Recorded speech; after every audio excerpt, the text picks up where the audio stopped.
Selamat sore teman-teman, selamat datang di sesi Zoom untuk program Vue Web Development ya. Perkenalkan, saya Nanda dari STEM 404. Untuk program Vue ini, teman-teman kemarin sudah mempelajari Bootstrap dan Git ya. Untuk ujiannya juga masih berlangsung. Nah, untuk sesi interaktif pada sore hari ini, kita memasuki kelas Vue-nya ya. Nah, untuk sesi pada sore hari ini, kita bersama Kak Novi, yang merupakan pemateri untuk program Vue Web Development. Nah, selamat sore Kak Novi. Halo, selamat sore Kak Nanda, selamat sore teman-teman semua. Oke, mungkin mau langsung dimulai aja Kak materinya. Oke, kita mulai ya. Namun sebelumnya ini sedikit briefing ya, karena ini pakai Zoom webinar.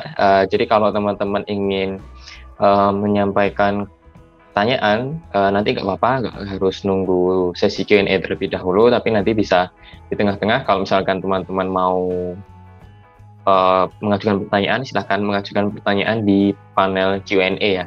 Jadi agar nanti bisa terdokumentasi dengan baik. Oke, ini coba saya cek ya.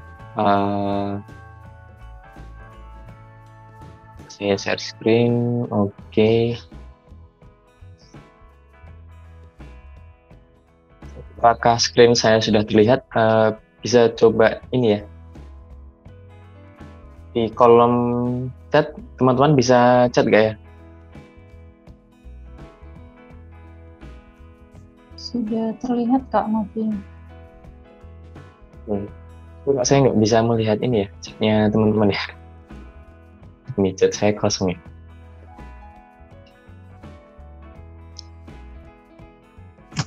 Nggak salah. Baik,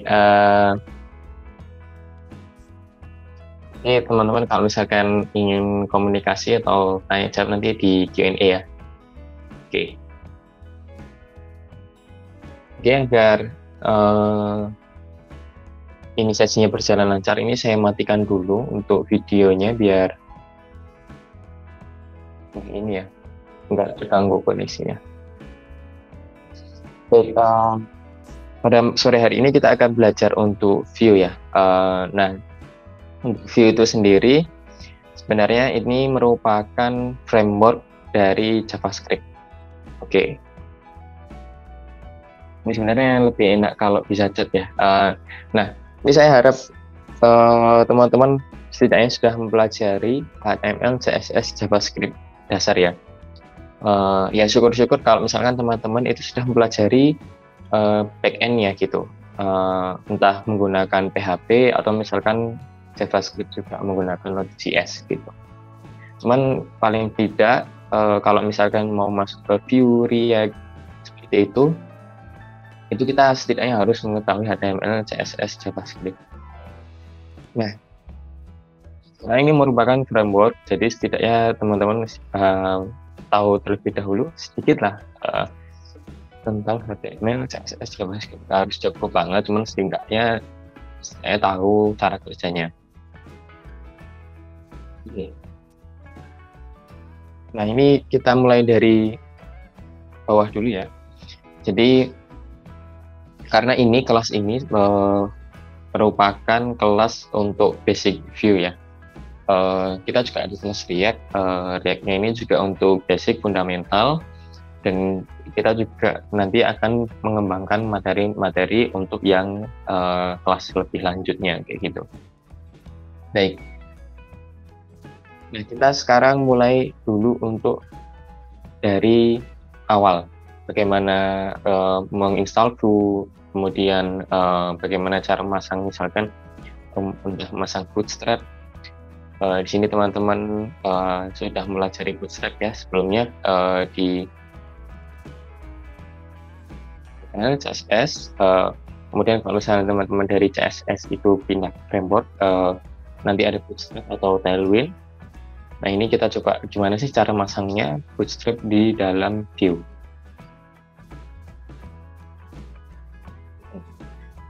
pertama kita buka Visual Studio Code dulu. Ini pastikan kita menyiapkan ini terlebih dahulu ya. Pertama Visual Studio Code, sebenarnya juga boleh pakai kode editor lain, tapi kita sarankan Visual Studio Code agar lebih mudah. Kemudian menginstal Node.js. Node.js ini instalasinya cukup mudah. Ini seperti biasa ya, mendownload, kemudian install biasa, klik next, nanti udah selesai itu. Nah selanjutnya yang teman-teman perlukan itu adalah Visual Studio Code extension. Oke, ini kita lagi. Ini kita buka untuk project foldernya. Ini sih, kayaknya sih.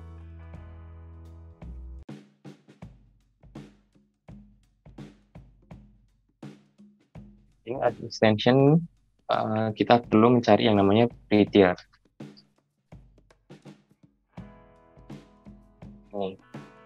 Nah ini ada formatter ya. Jadi ini akan lebih enak kalau misalkan kita punya ini, karena dengan extension ini ketika kita klik save, otomatis kode kita ini akan dirapikan. Selanjutnya yang kedua itu adalah extension untuk view sendiri, khusus untuk view itu adalah fitur. Ini untuk view. Oke. Kita mulai.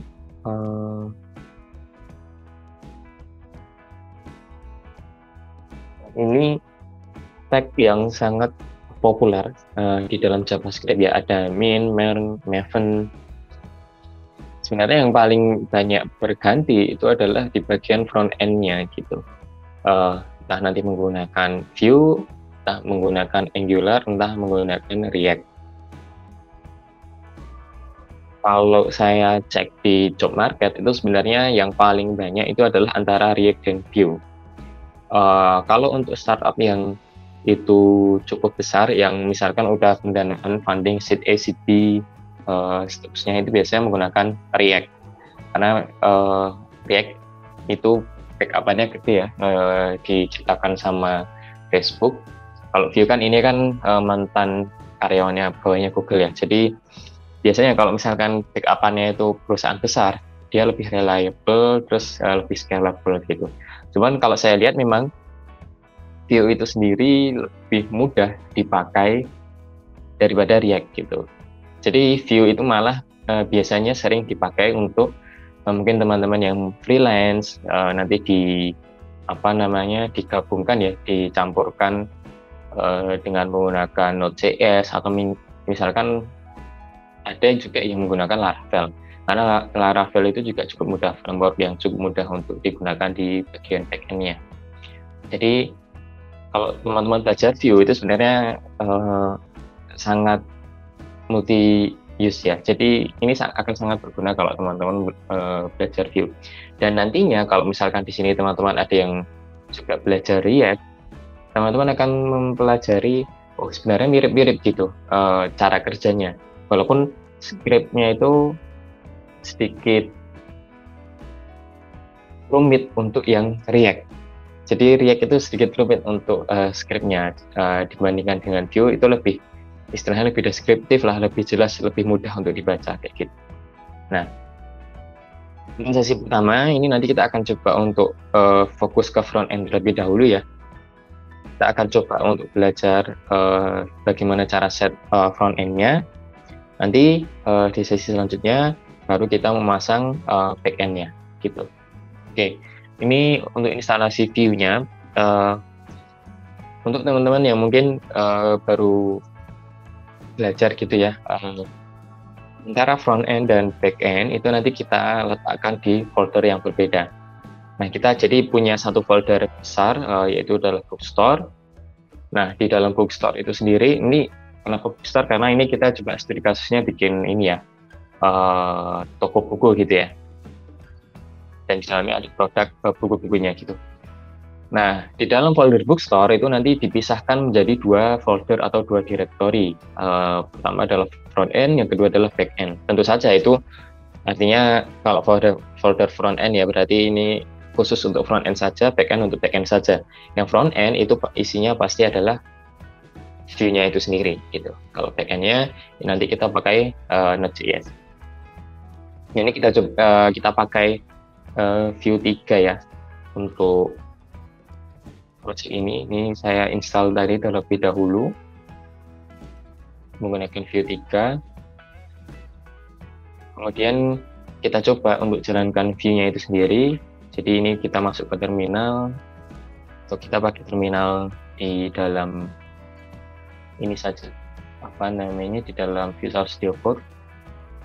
Pak, view terminal,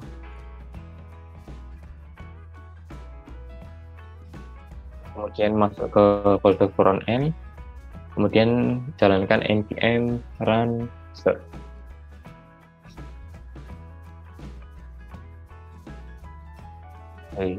Kalau aja. Nah, kadang ada beberapa teman-teman yang itu terkendala nggak bisa akses localhost-nya. Nah, kalau seperti itu, coba teman-teman cek antivirusnya masing-masing. Kadang antivirusnya itu malah memblok akses ke localhost gitu. Jadi bisa dimatikan terlebih dahulu, terus baru mengakses localhost-nya. Ini misalkan saya buka localhost 8 di port 8080 ya.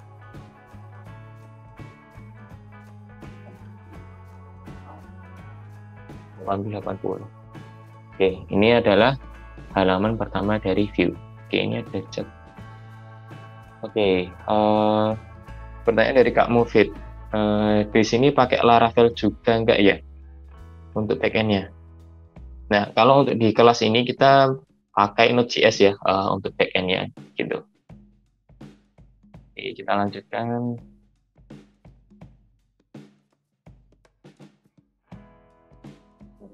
Ini adalah halaman pertama dari Vue ya. Nah, sebenarnya halaman ini itu ada di dalam file app.vue, foldernya adalah src. Ini kita cek. Ini side by side, coba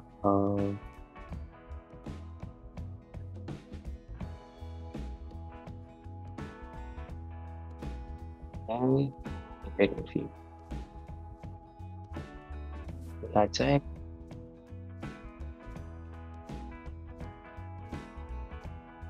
Ini ada hello world message, kemudian welcome dan seterusnya.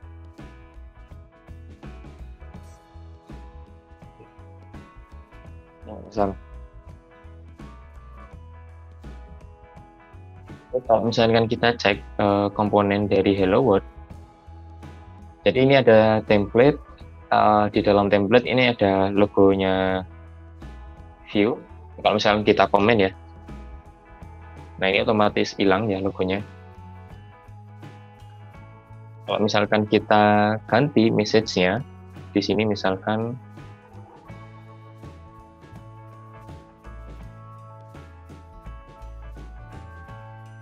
hello ya, otomatis ini juga berubah. Nah, ini nanti akan kita pelajari ya. Ini message MSG ini sebenarnya dapat dari mana gitu. Coba kita masukkan dalam satu view. Nah, jadi ini ya, garis merah. Salah. Oke. Nah, kalau misalkan kita lihat di framework ya, ini ada folder front end view. Dan kalau misalnya ketika kita sudah selesai instalasi, nantinya ini saya besar saja. Ini ada beberapa folder yang itu sudah disediakan oleh Vue-nya itu sendiri. Ini tipikal dari framework ya. Jadi kalau framework itu biasanya dia menyediakan folder-folder yang nanti akan kita pakai gitu. Sama kayak misalkan tadi Mufid tanya Laravel juga foldernya justru lebih banyak dari ini gitu. Nah, ini teman-teman nggak usah bingung dulu, setidaknya teman-teman tahu untuk beberapa folder, terutama yang di src. Karena src itu adalah folder di mana kita melakukan kode-kode kita. Gitu. Pertama assets ini biasa kita gunakan untuk meletakkan gambar, misalkan CSS gitu ya. Kemudian komponen ini biasanya kita pakai untuk meletakkan komponen atau view-nya itu sendiri gitu. Nah, di React atau di Vue itu familiar kita menggunakan istilah komponen. Nah, sebenarnya komponen itu ya seperti halaman itu sendiri gitu. Cuman kenapa kok ini nyebutnya adalah komponen? Karena biasanya sebuah komponen ada yang reusable gitu. Ada komponen yang itu digunakan berulang-ulang atau digunakan di multiple halaman. Misalkan sebuah navbar itu kan sebenarnya juga merupakan sebuah komponen ya, yang itu bisa digunakan di multiple halaman gitu. Makanya kita menyebutnya ada komponen navbar, ada komponen sidebar, dan seterusnya kayak gitu. Tapi kalau misalkan teman-teman mau membuat sebuah halaman view dan kemudian diletakkan di komponen juga nggak masalah gitu. Oke. Nah, ini app.view ini adalah tempat di mana kita meletakkan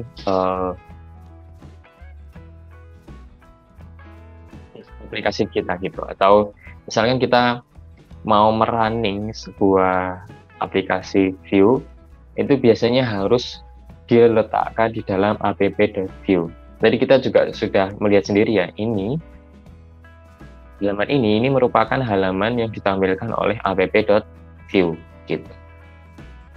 Nah, sebenarnya kalau main.js ini adalah file yang biasanya kita gunakan untuk menginstal plugin ya, mengatur plugin atau library yang kita pakai gitu. Misalkan nanti akan kita install Bootstrap, nanti kita perlu meletakkan import kode di dalam file ini gitu. Oke. Nah, ini kita coba untuk install Bootstrap terlebih dahulu.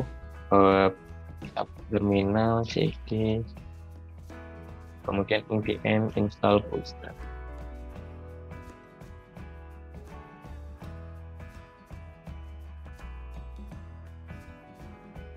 Nah, misalnya kita belajar di Bootstrap manual ya, bisa pakai CDN, dan misalkan manual library, tapi di sini kita bisa menginstal via npm.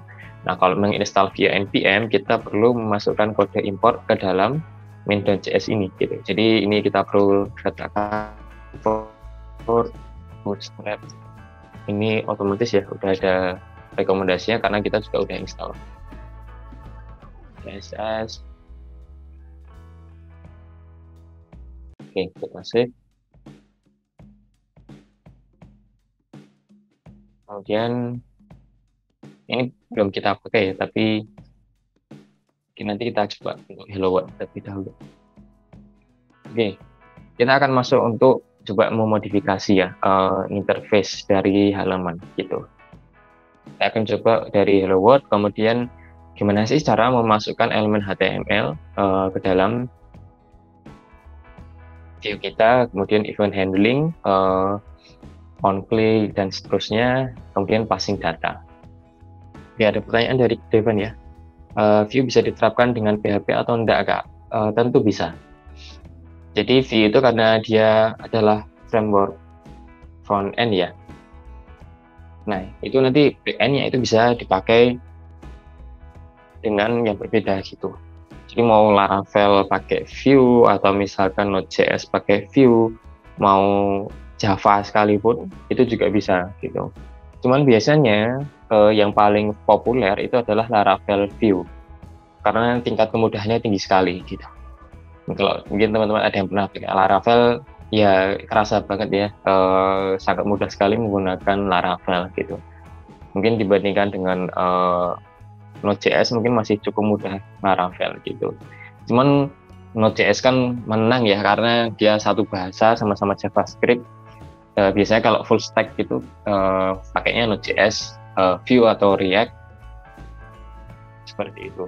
Tapi ada juga yang stacknya itu lain gitu ya, backend-nya pakai Java, kemudian front-end-nya misalkan pakai React. Kalau Vue tentu aja bebas ya, backend-nya itu mau dipasang pakai apa aja gitu. Nanti akan kita pelajari ya di sesi backend sebenarnya front-end dan backend itu terhubungnya lewat mana sih kayak gitu. Nah itu sebenarnya language agnostic ya, artinya bahasa apapun itu nggak akan ada masalah seharusnya karena kita nanti pakai API atau endpoint ya untuk menghubungkan front-end dan back-end. Oke, Ini kita coba untuk halaman pertama ya. Tadi kita sudah mencoba di halaman ini, halaman pertama dari view. Nah, ini kalau misalkan kita coba untuk mengotak-atik, tadi kita sempat mengotak-atik MSG-nya atau message-nya. Nah, sebenarnya ini MSG-nya itu dari mana sih? Ini kita lihat MSG HelloCamp. Kalau misalkan kita lihat komponen di Hello World, kemudian kita cek di bawah, nah ini ada export default message string. Nah, inilah yang disebut dengan props. Misal ini ya, kita fokus ke template ini, tag template ini saya besarkan aja coba. Ini saya tutup. Fokus ke sini aja. Ini Kalau misalkan kita lihat kode ini, sebenarnya kita bisa menerjemahkan ya. Hello World, komponen Hello World di sini itu sebenarnya adalah komponen yang berada di dalam app.view, ya kan? Bukan sebaliknya, ya kan? Jadi bukan app di dalam Hello World, tapi Hello World di dalam app. Artinya adalah Hello World ini itu merupakan anak komponen dari app. Jadi hubungan antara app dan Hello World itu Hello World itu si anak, app itu adalah si induk atau parent komponennya. Nah, kalau misalkan dari app, kalau misalkan dari parent komponen itu mau memasukkan sebuah string, tulisan atau angka atau passing sebuah data dari parent ke child, itu menggunakan yang namanya props di view ya. Kalau di React itu tentunya namanya juga props dan settingannya bukan seperti ini. Cuma nanti sama gitu, konsepnya sama. Kalau dari parent ke child, dari induk ke anak, mau menyampaikan sebuah data, mempassing sebuah data itu melewati yang namanya props. Di sini di Hello World atau di anak, ini kita sudah ngasih tahu, sudah mendefinisikan bahwa ada namanya props, namanya adalah MSG atau message yang bertipe string. Makanya kita bisa mengirimkan sebuah data HelloCamp ke dalam Hello World. Nah, ini MSG ini dibaca di mana? Kalau misalkan kita cek di template-nya, ini ada di, nah ada di sini ya, satu di dalam MSG seperti ini. Ini bracket atau double bracket untuk menjelaskan bahwa ini bukan tulisan biasa, tapi merupakan variabel di dalam JavaScript.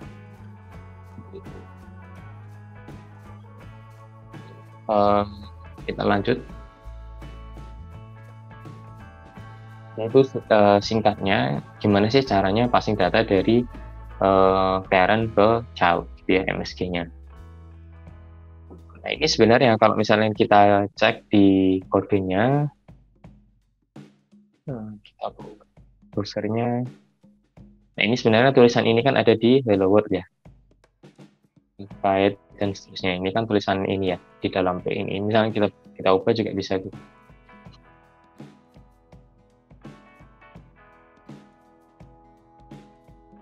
Kita lihat, nah otomatis berubah ya seperti ini. Misalkan kita hapus ULHL-H3-nya bawah, otomatis lebih ini ya, lebih clean ya. Jadi lebih kelihatan gitu. Mana sih? Ini kalau misalnya kita lihat ini dari komponen Hello World sendiri.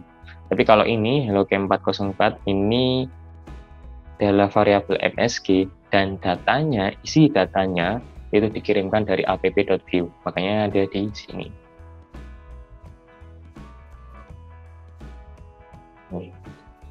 Semoga ini ya cukup mudah dipahami ya. Nanti kalau misalkan ada yang masih kurang jelas, langsung tanya aja nggak apa.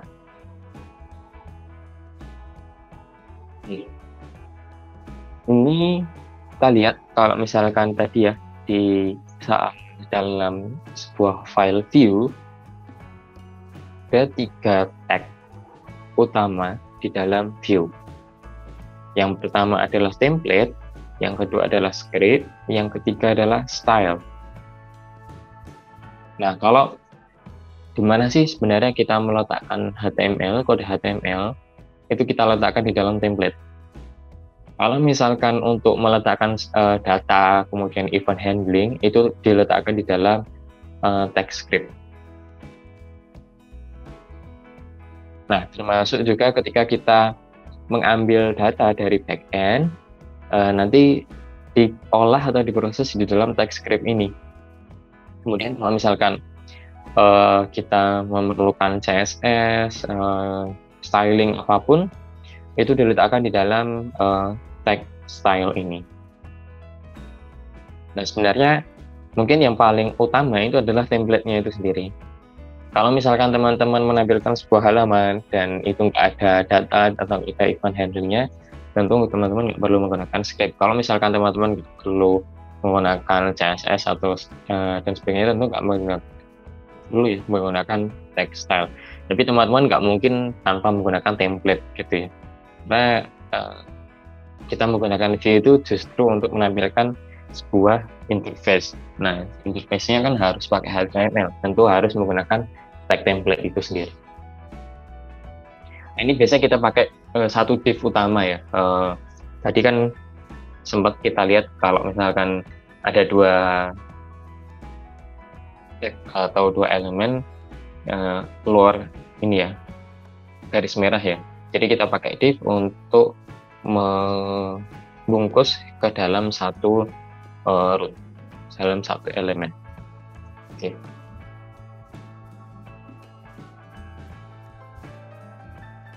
Ini kita coba misalkan masukkan beberapa elemen HTML ya. Ini kita hapus saja untuk logonya. Misalkan ini kita masukkan di sini.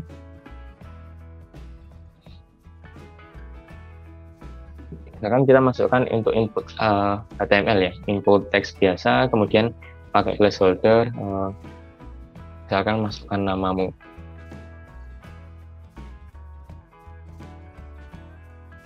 Kita lihat di besar tampilannya akan seperti ini. Jadi ini hot reload ya. Kalau misalkan kita save itu otomatis dia langsung reload ulang gitu. Ini kita pakai logo aja nggak apa-apa. Oke. Ini langsung bisa dipakai. Nah, jadi kalau misalkan mau masukkan elemen HTML, masukkan di dalam tag template. Seperti ini ya, coba saya tutup biar tidak terganggu. Oke, selanjutnya kita akan coba untuk passing data di halaman yang sama. Maksudnya di halaman yang sama itu kita akan coba passing data di dalam hello world. Nah, misalkan seperti ini. Kalau misalkan kita memasukkan data secara langsung gitu ya, ini berarti kita kayak gini ya caranya ya. Masukkan value, kemudian misalkan namanya siapa, misalkan kita save, otomatis di browser ini langsung memunculkan value Novi gitu, sesuai dengan value di sini.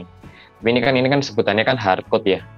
Seharusnya datanya itu tidak hardcode, tapi datanya itu diambil dari sebuah variabel di dalam script, di dalam text script. Nah, makanya di sini di text script ini kita masukkan yang namanya data. Gitu. Ini kita masukkan data seperti ini, kemudian kita ini seperti function ya di dalam JavaScript ya. Data, kemudian return, misalkan nama gitu, nama, sini Aditya misalkan. Ini kita save. Nah, ini kita sudah membuat datanya gitu. Ada sebuah variabel nama dan isinya itu adalah Aditya, value-nya adalah Aditya. Nah, gimana caranya kita bisa mempassing data dari script dalam sebuah template? Nah, ini kita masukkan di sini. Ini misalkan jangan value ya, ini kita masukkan di dalam sini saja. Ada tag P, ini kita hapus. Kemudian masuk di dalam sini, ini adalah nama. Dan ini kita pakai curly bracket karena ini adalah sebuah variabel, bukan tulisan biasa. Ini misalkan kalau kita pakai nama biasa tanpa curly bracket, kalau kita cek di sini dia malah literally mencetak nama gitu. Kalau misalnya kita pakai curly bracket, nah, otomatis dia menampilkan data sesuai yang ada di dalam variabel nama. Ini misalnya kita ubah ya, otomatis berubah sesuai yang ada di dalam variabel ini. Nah, artinya ini sudah dinamis, datanya itu sudah sesuai dengan variabel yang dimasukkan. Nah, misalnya tadi kalau ada yang tanya ini menghubungkannya gimana antara backend dan frontend, nanti kita akan masukkan di sini sebuah API endpoint yang fungsi untuk menerima data dari database atau dari manapun, kemudian dipassing ke dalam sebuah variabel. Nantinya di dalam variabel bisa dicetak di dalam sebuah di dalam tag template di dalam HTML-nya gitu. Oke. Ini adalah passing di halaman yang sama gitu. Nah, gimana misalnya kalau ini kita ingin memasukkan ke dalam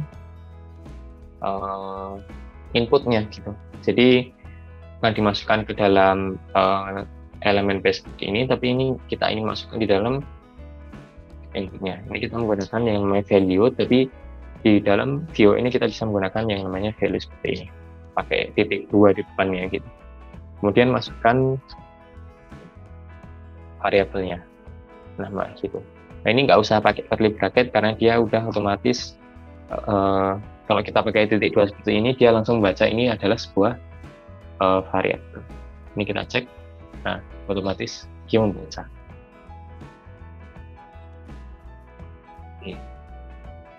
Misalkan ini kita ingin mengubah sebuah data ya, jadi kita ingin mengubah data yang ada di input.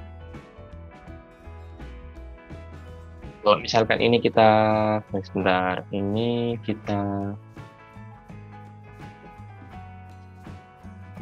misalkan ini adalah nama dan ini adalah nama. Ini kita hapus, misalkan kita ubah menjadi nama lain gitu. Nah, ini enggak secara otomatis langsung berubah. Ya kan, yang bawahnya ini enggak ikut berubah. Nah, gimana caranya biar otomatis ketika yang di input ini berubah, ini otomatis berubah. Nah, ini kita pakai atribut yang lain, yang namanya adalah vModel. Ini kita save. Nah, kalau misalkan ini kita ubah nama, oke. Misalnya ini kita ubah nama, nah otomatis dia ikut berubah yang bawahnya.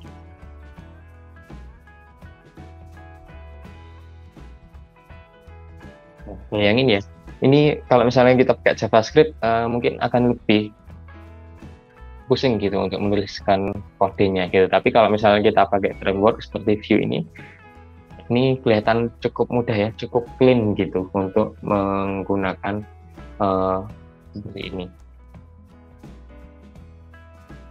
Jadi kalau kita menggunakan vModel, nanti perubahannya akan terjadi secara real time gitu. Sekarang kita coba pasang yang namanya event handling ya. Nah, teman-teman mungkin di sini ada yang sudah pernah belajar event handling ya. Ya, on click, kemudian on key press, dan seterusnya, on submit dan seterusnya. Nah, ini kita bisa menggunakan event handling tersebut di dalam Vue tentunya. Nah, caranya adalah kalau misalkan di HTML biasa itu biasanya kita pakai seperti ini ya. Misalkan on call gitu. Ini jangan di input ya. Ini misalkan kita buat button di bawahnya, kemudian biasanya kalau di ML biasa itu kita menggunakan on submit seperti ini, on submit, kemudian misalnya on click seperti ini, dan seterusnya. Nah, kalau misalkan di dalam view itu kita menggunakan add. Jadi add, misalkan kita mau on click, add click, kemudian kita masukkan functionnya. Sama ya kayak di JavaScript ya. Kita memasukkan functionnya, misalkan function read. Ini saya pakai F, kependekan dari singkatan dari function greet, kemudian parenthesis, tanda kurung, dan dimasukkan argumen namanya gitu. Nah, ini sudah ada add click, kemudian dia akan ketika tombol say hi ini diklik, dia akan memanggil function fgreet. Cuman di sini di script ini kita belum memasukkan functionnya, ya kan? Maka ini di sini kita perlu masukkan methods. Di sini kita masukkan methods.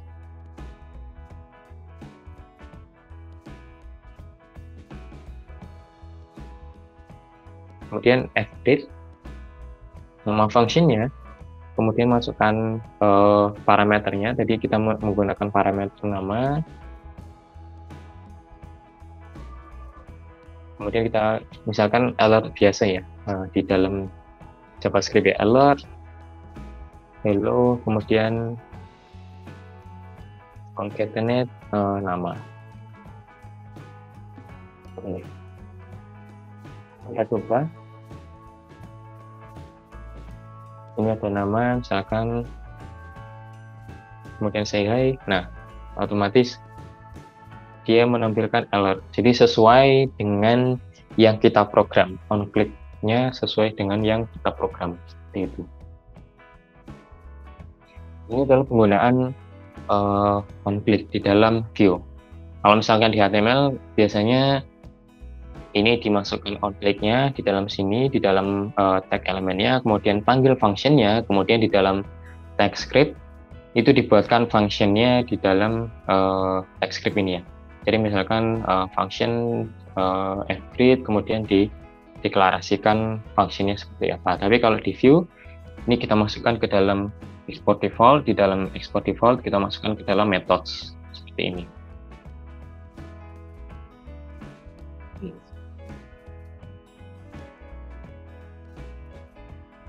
Sekarang kita coba multiple page ya. Nah, maksudnya dari multiple page ini adalah kita coba, tadi kan kita belajar mempassing data dari satu halaman yang sama gitu, di dalam satu halaman hello world. Inputnya seperti ini ini ya, kita passing dari input ini dipassing ke tag P di sini. Ini kan di dalam satu halaman yang sama. Tapi gimana misalkan itu kita mau passing ke halaman yang berbeda gitu. Nah, ini kita akan coba mempelajari di bagian ini. Oke, pertama kita coba untuk mempelajari dulu dibuat bar-nya, terus nanti routing halaman, kemudian konsep antara passing data antar halaman. Oke.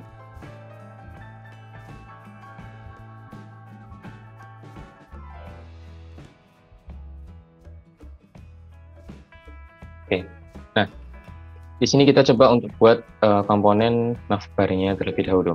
Kita buat komponen baru, navbar.view.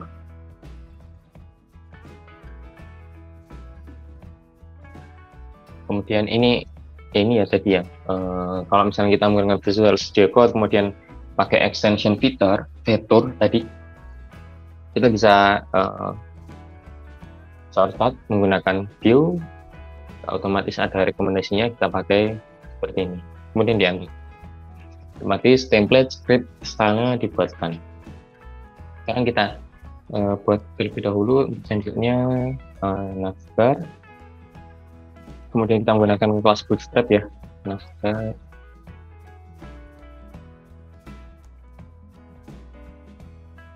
warnanya hitam, package dark.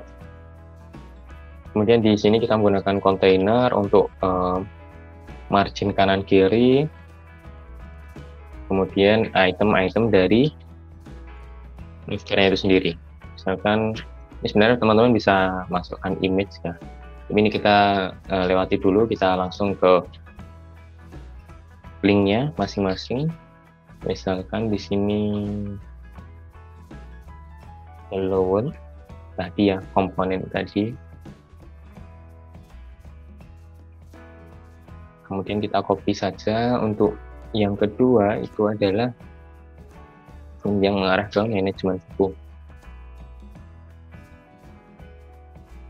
Dan di sini diubah. Ini kita save. Kemudian setelah kita save, kalau kita cek di app, tentunya ini belum keluar ya, di browser belum keluar. Karena kita perlu mengimport navbar view ini ke dalam app. Nah, ini kita coba masukkan.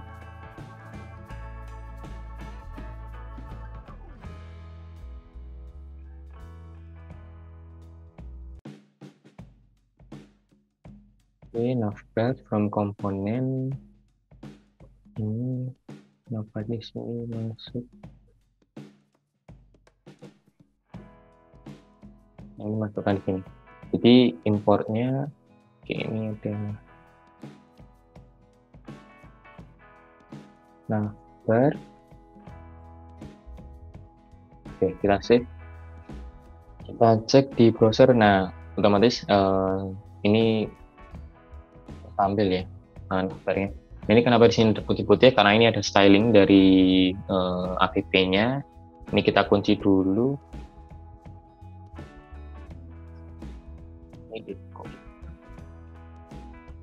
Nah, otomatis sampai seperti ini. Ini kita kalau misalkan mau di centerin, ini di class text center kayak bootstrap.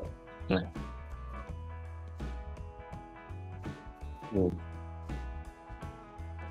ini kita sudah memasang navbarnya, tapi kalau misalnya kita cek ketika diklik linknya, otomatis belum bekerja.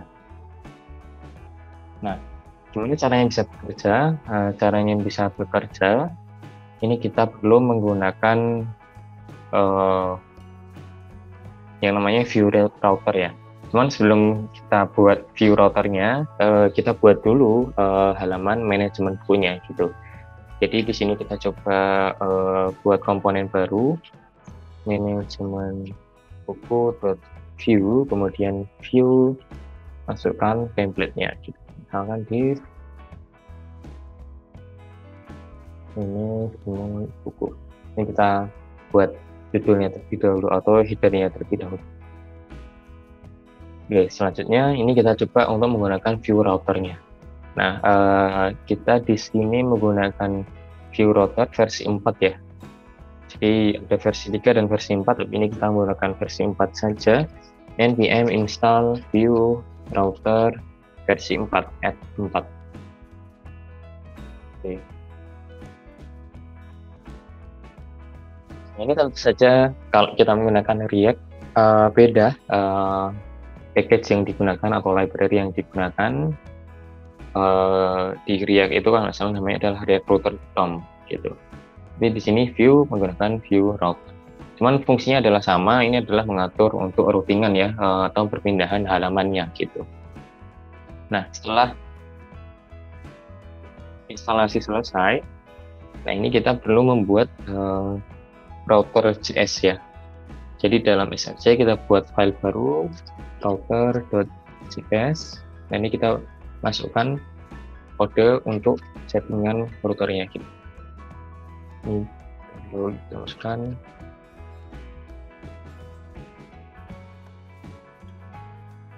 Create router, kemudian create history. Ini otomatis keluar ya. Kemudian kita masukkan komponen-komponen yang ingin di routing gitu. Jadi kita ada komponen manajemen buku, halaman manajemen buku, dan satunya adalah halaman Hello World.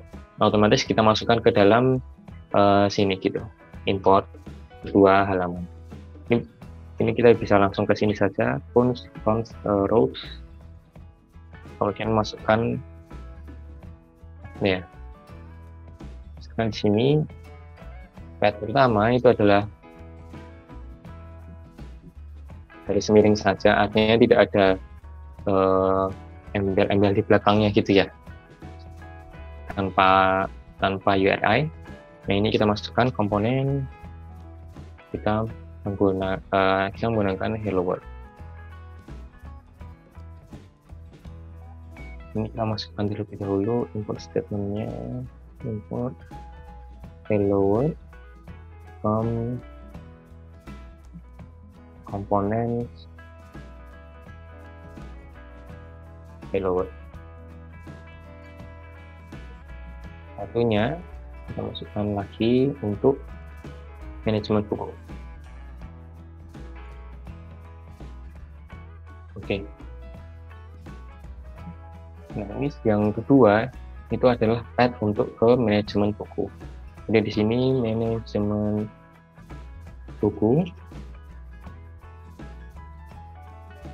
Kemudian di sini dimasukkan komponen manajemen buku. Oke.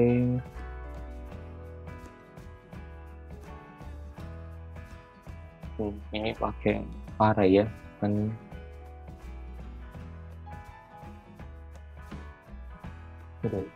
Jadi ada roots yang di dalamnya itu adalah ada dua path, dan path garis miring akan membuka komponen Hello World, garis miring manajemen buku akan membuka komponen manajemen buku. Kemudian kita masukkan routernya, create router,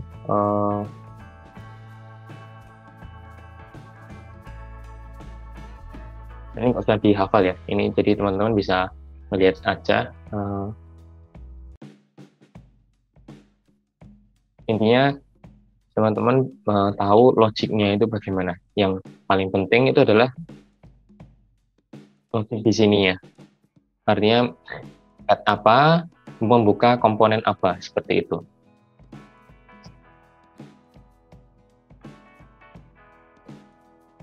Nanti di font.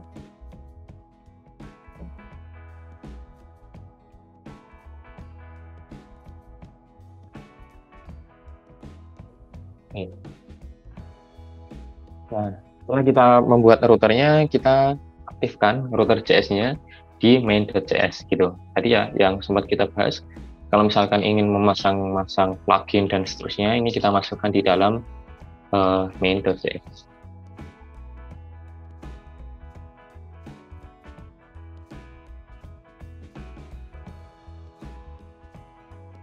Okay, router is defined but not used. Oke, ini belum ya. Create add, use, remove that. Oke. Nah, selanjutnya, jadi ini kita sudah pasang routernya, dan ini sebenarnya udah bisa langsung dipakai. Hanya saja kita perlu membuat ini berfungsi di dalam app.view. Nah, agar ini bisa berfungsi di dalam app.view, ini kita ubah di app.view.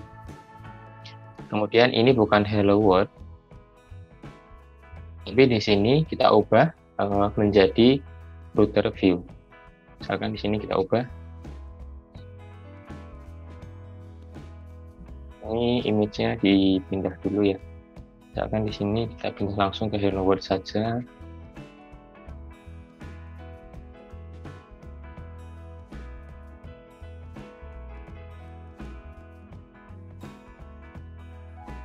Kemudian app ini Hello World-nya kita hapus, komponennya diganti menjadi router view.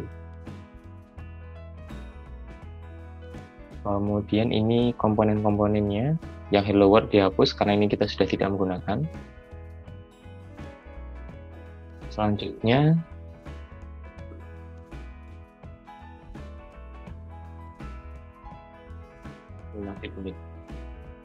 Ini hello world-nya dihapus. Oke, oh logonya tidak.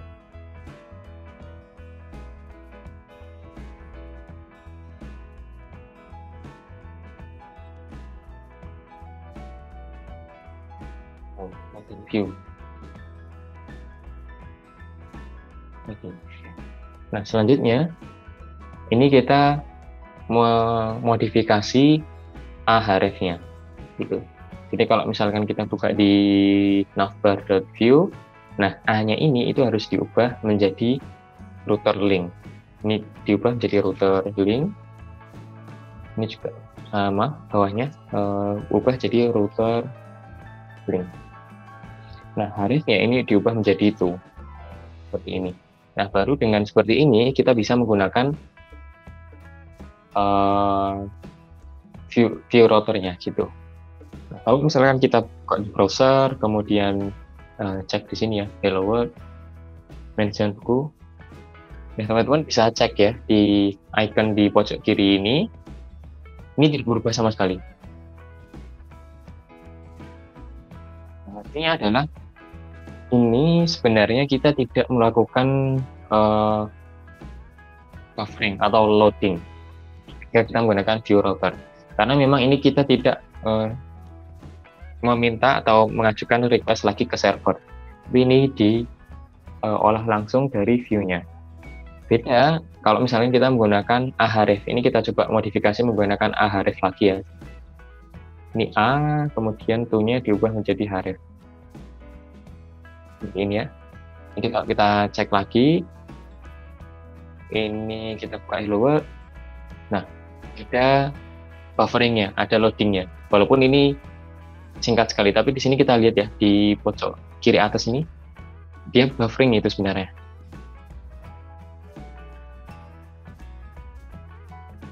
Ini adalah enaknya kalau kita ini menggunakan view router ya. Tentunya di sini kita harus mengatur router link-nya dan komponen-komponen yang diperlukan. Nah, ini misalnya kita menggunakan React, ini kodenya lebih panjang dari ini.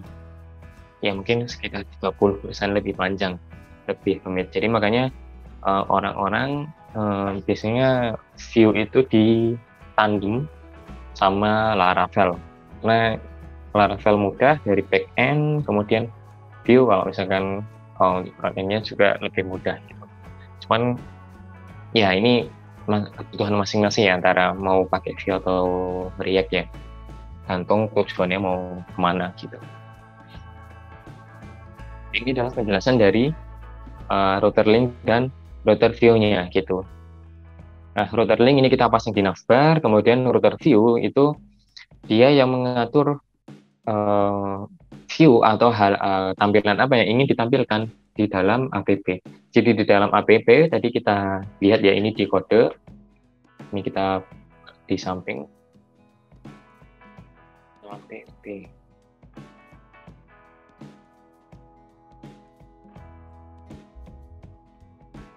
Ini kita lihat di template, ini komponen navbar, kemudian bawahnya adalah router view-nya.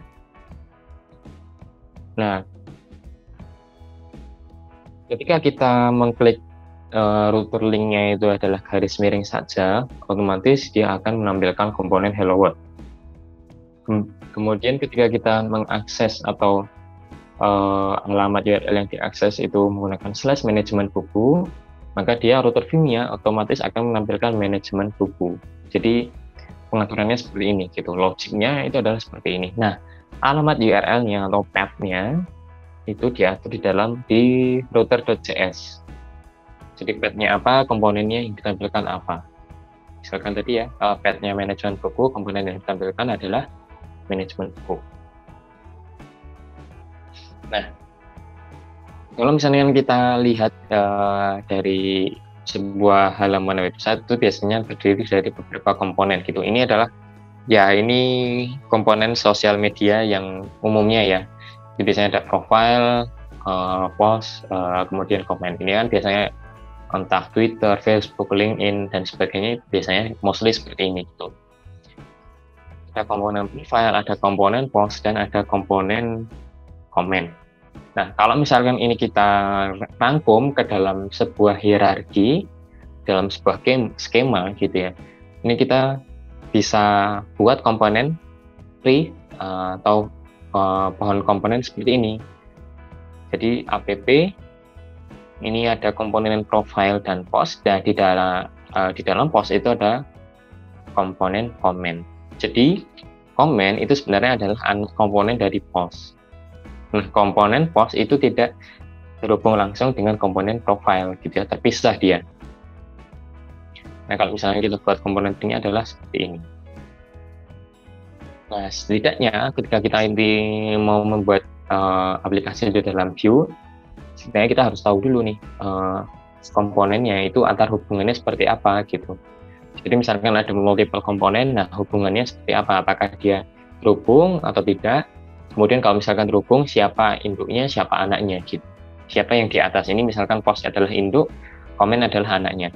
Kalau misalkan di teman-teman search itu sebenarnya istilahnya adalah parent komponen atau child komponen gitu. Itu sama istilahnya di React atau di Vue. Nah, kalau di aplikasi yang akan kita buat itu kurang lebih komponen tree-nya adalah seperti ini. Jadi Hello World sama manajemen buku itu sebenarnya adalah terpisah. Nah, kalau misalkan ini kita ingin passing data dari Hello World ke manajemen buku seperti ini, nah ini sebenarnya tidak bisa secara langsung seperti ini gitu. Kecuali kalau pakai backend ya, endpoint gitu. Cuman secara client dari Vue itu sebenarnya nggak bisa di-passing langsung seperti ini, nggak bisa. Nah, yang bisa dilakukan itu adalah seperti ini. Misalkan dari Hello World ke manajemen buku, itu Hello World passing dulu datanya ke app, dari app ke manajemen buku. Oke. Nah, kalau misalnya kita cek di sini, kita akan buat sebuah function ya. Jadi di halaman Hello World kita akan buat mekanisme gimana caranya bisa mengirim data ke manajemen buku. Maka di sini kita buat button baru, kemudian passing pass ya, pass function untuk passing data. Yang akan kita passing itu nama saja, kemudian misalkan ini pass to management, misalkan gini ya, pass to management page. Ini sedikit ini aja styling. Nah, selanjutnya kita buat metodenya fpass. Kemudian ini argumennya adalah nama. Nah, di sini kita masukkan kode this dot $mark emit. Kemudian misalkan data nama, kemudian nama. Nah, sebenarnya ini kita sudah tadi mempelajari mekanisme event handling. Nah, sekarang kita coba ini sebenarnya kode apa sih? This emit itu benar kode apa sih? Nah, this emit itu sebenarnya yang dia lakukan adalah dia mengirimkan variabel nama. Jadi variabel namanya dikirimkan dengan nama atau aliasnya itu adalah data nama, atau misalkan ini jangan data nama ya, mungkin membingungkan.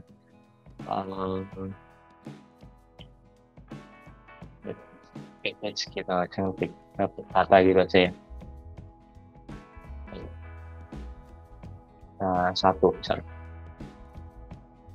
Jadi dia mengirimkan variabel nama dengan alias paket data 1.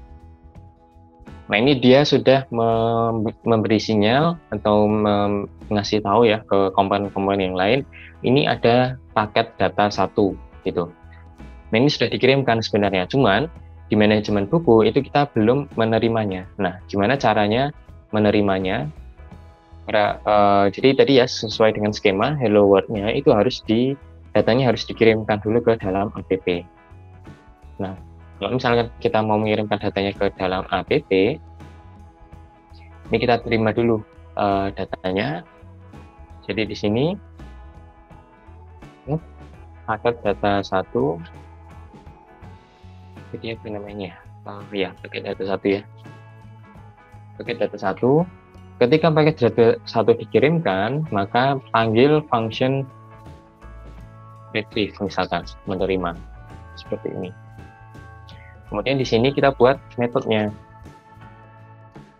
datanya, bukan metode ya, tapi data return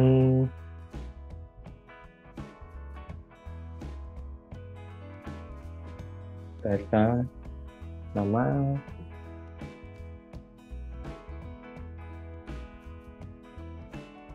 ini. Kemudian kita buat metodenya.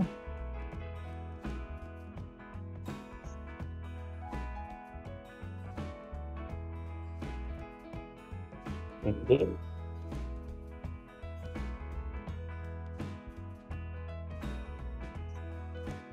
kemudian masukkan admin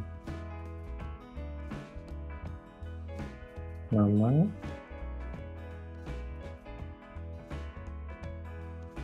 dan ini kita masukkan this data nama sama dengan namanya. Kemudian alert nama diterima.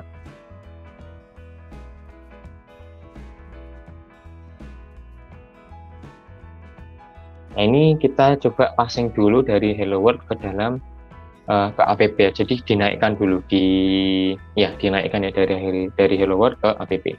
Misalkan kita coba, ini ada nama, kemudian kita pass. Nah, nama diterima.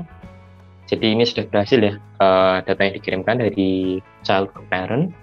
Nah, selanjutnya ini kita coba untuk dari passing data dari parent ke child gitu. Jadi diturunkan sekarang. Nah, cara menurunkannya kita menggunakan titik 2. Misalkan di sini kita buat from parent. Ini sebenarnya sama ya seperti props tadi ya, mirip from parent. Kemudian masukkan variabel ya, data nama seperti ini.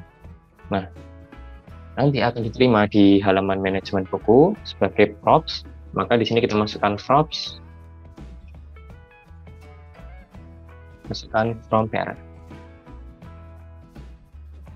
Nah, kemudian kita bisa print ya, atau mencetak data nama data diterima dari Hello World. Nah, kemudian kita bisa mencetak data nama dari app atau dari from parent-nya itu pakai curly bracket from parent ini. Nah, kita cek, kita reload, kemudian misalkan edit pass to management page. Kalau kita cek di manajemen buku, nah oke. Yang kurang from parent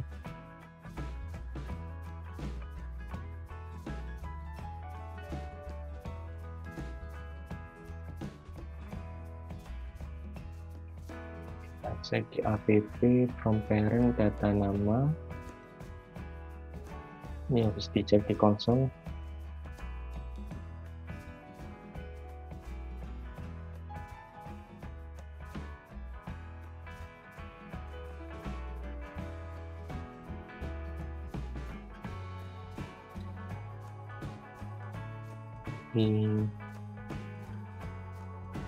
Itu nama ini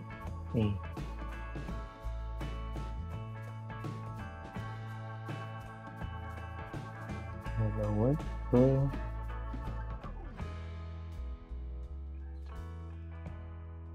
data satu. Oke, pakai tag satu, retrieve base data nama sama dengan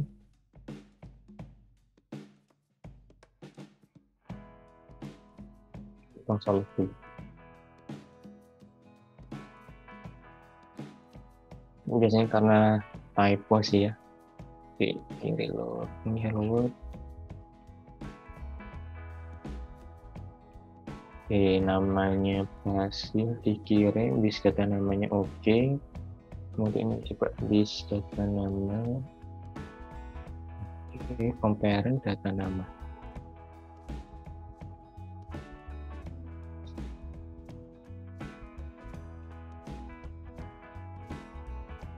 Ini di manajemen buku coba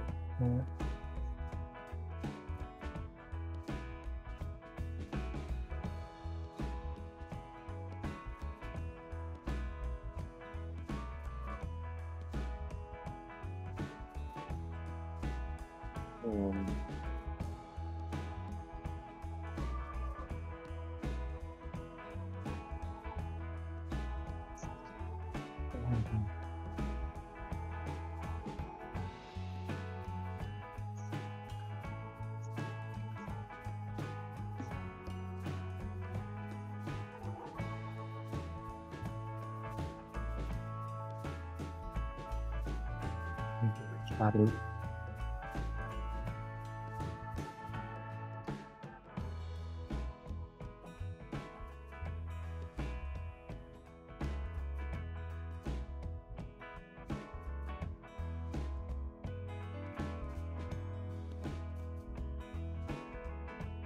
Nama diterima, manajemen buku. Oh, ini karena kita masih pakai ini ya, masih pakai Ahref. Ini belum kita ubah jadi router link lagi, makanya bisa. Ini simple tapi fatal. Ini Ahrefnya diubah jadi itu. Kita save, coba lagi hello world, reload, masuk ke manajemen, oke, manajemen buku. Nah, namanya tertampil. Nah, jadi nggak bisa karena kita pakai Ahref ya, jadi dia request ulang ke server, makanya nggak kesimpan datanya. Nah, kurang lebih seperti itu untuk bagian pertama ya.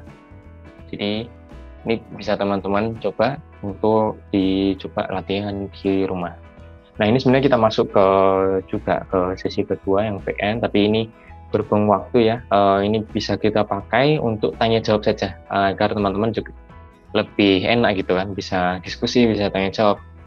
Silahkan kalau misalnya teman-teman ada yang mau didiskusikan, mau ditanyakan, bisa sampaikan di Q&A ya. Teman-teman bisa tanyakan pertanyaan terkait materi review atau misalkan bootstrap ya, di Q&A gitu terkait di program ini. Silakan teman-teman kalau misalnya ada yang mau ditanyakan, bisa, kita masih ada waktu untuk sesi tanya jawab. Oke, sambil menunggu ini saya minum bentar ya. Lumayan ini 1 jam ngelak juga.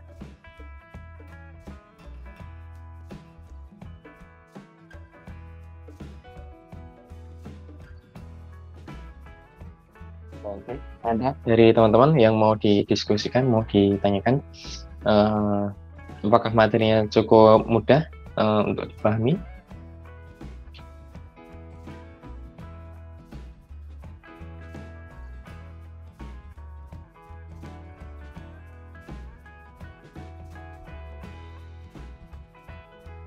Nah, ini sebenarnya masih cukup panjang ya jalannya ya. Ini masih front end, kemudian teman-teman harus mempelajari bagian back end-nya gitu. Itu nggak masalah, ini pelan-pelan saja, dan ini menurut saya itu lebih enak teman-teman belajar Vue dulu baru React gitu. Karena kalau di React nanti kendala untuk script-nya atau bahasanya lebih tinggi daripada pakai Vue.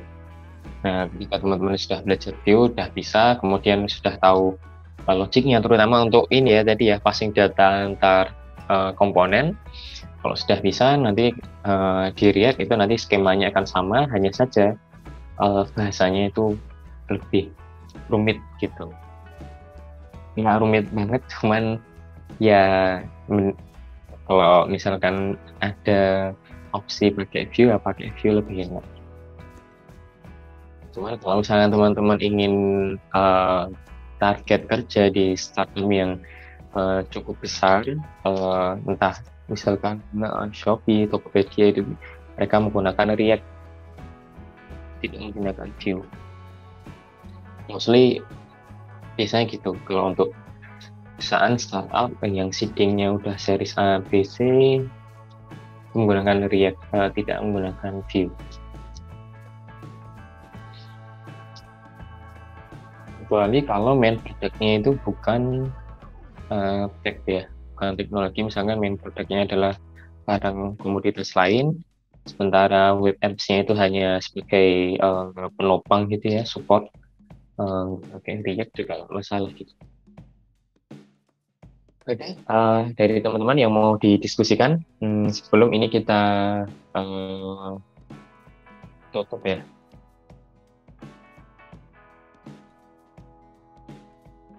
Mufid, Devan, ada yang mau ditanyakan lagi? Ini saya cek di Q&A masih kosong ya.